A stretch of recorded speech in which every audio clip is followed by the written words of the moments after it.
It's really easy to talk about cameras and colour grading when we think of cinematography, but I think there are other elements that are far more important. So let's start by briefly looking at photography so we can really focus on the visuals. So when I first got this camera about 3.5 years ago, these were the first pictures I took. Back then, I really didn't think about what I was taking a picture of. As long as it had a blurry background, then I considered it to be a great image. But over time, I've raised my standards.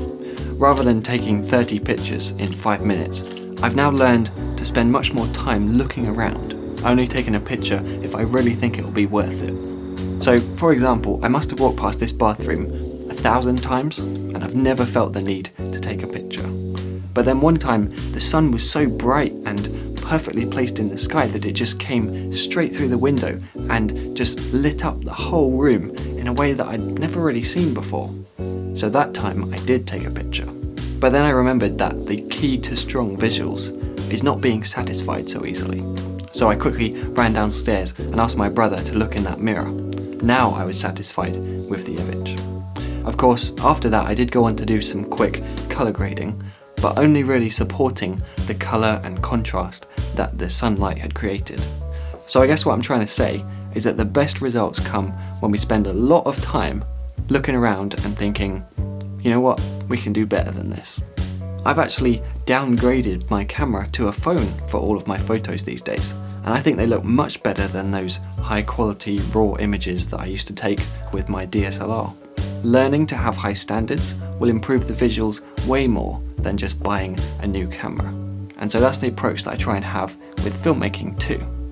Looking back at this freelance project from 2013, I remember saying, yeah, right here is fine, while setting up this interview, even though the shot has a boring, plain background, no depth, and very flat lighting. If I'd just spent 10 minutes looking around for a better location, it would have made a huge difference. And that's often all that separates mediocre visuals from great visuals. The time spent location scouting, blocking some light, or planning out the frames beforehand. Storyboarding. Let's talk about that for a second.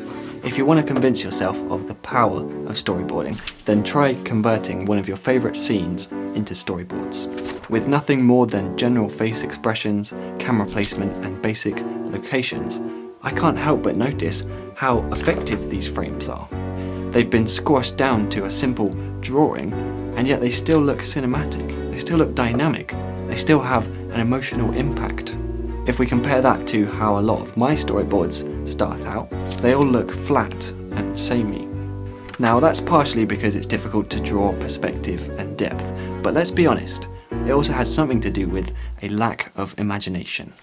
Like, for instance, these storyboards are mostly just people standing next to each other talking, and then a bunch where they're sitting down.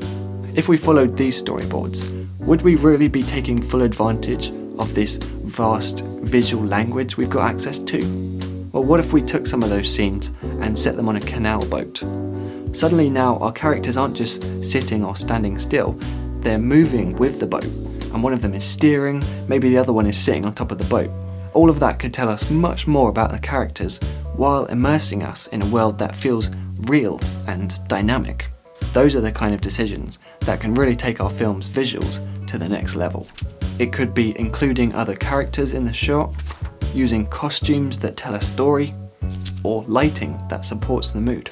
And we can make all of those decisions before we pick up our camera. But somehow, storyboarding is one of those things that seems like a great idea until it comes around to actually doing it.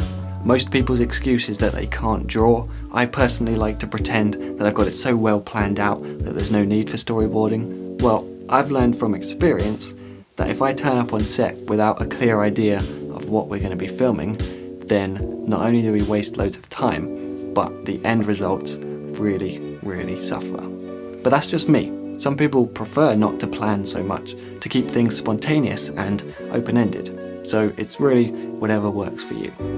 Now, we spoke before about simplifying our favourite shots into drawings. Not only does this help us to practice drawing with depth, but it also shows us what kind of images we like.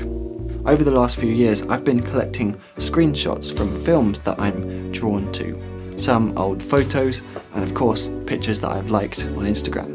Then I printed a bunch of them and made a wall of inspiration, which is just full of material that I can mix and match in my own work, whether it's a face expression that communicates so much, or a colour combination that I really like. More and more I'm realising that it's the costume, the actor or the location that really makes these images special. It has almost nothing to do with what kind of camera they used. But honestly, I have to remind myself that all the time when I start thinking that a piece of electronics is going to solve my problems as a filmmaker. And so I got some posters made to remind us that what's in front of the camera is more important than the camera itself. I'll leave a link in the description so you can pre-order one if you want to. It's honestly the best way to support me and these videos. So to summarise, we can improve the look of our films simply by having higher standards, searching for the right idea before we start shooting. My name's Simon Cade, this has been DSLRguide, and I'll see you next week.